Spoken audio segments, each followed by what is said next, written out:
Naniniwala ka ba dun sa kasabihan na kapag para sa'yo, ibibigay sa'yo? At kapag hindi naman para sa'yo, sadyang ilalayo. Kasi alam mo, may mga bagay sa mundo na kapag ginusto mo, kahit anong pihit, mahirap makuha. May mga plano, may mga hiling na kahit hindi mo ipilit, ibibigay sa'yo ng kusa. May mga pangarap na bago mo matupad, kailangan mo munang magdusa.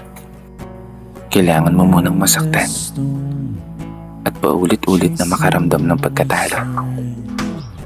Na bago ka matutong lumipad, ay kailangan mo munang maranasang madapa na sa iyong paglalayag ay walang kasiguraduhan kung makakausad ka nga ba ng palayo o itutulak ka ng alon pababa, pabalik kung saan ka nagsimula.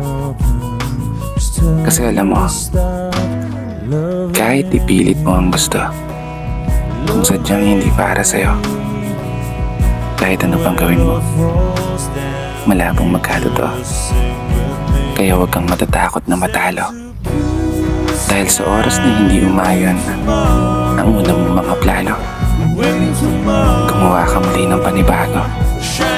Mas maganda, mas ganado, mas preparado, at higit sa lahat, mas determinado. Dahil kung para sa'yo, magagawa mo yung maipanalo. Ito muna sa ngayon. Subok lang na subok. Aayon din sa'yo ang takbo ng panahon. Basta lagi mo tandaan, tiwala lang palagi.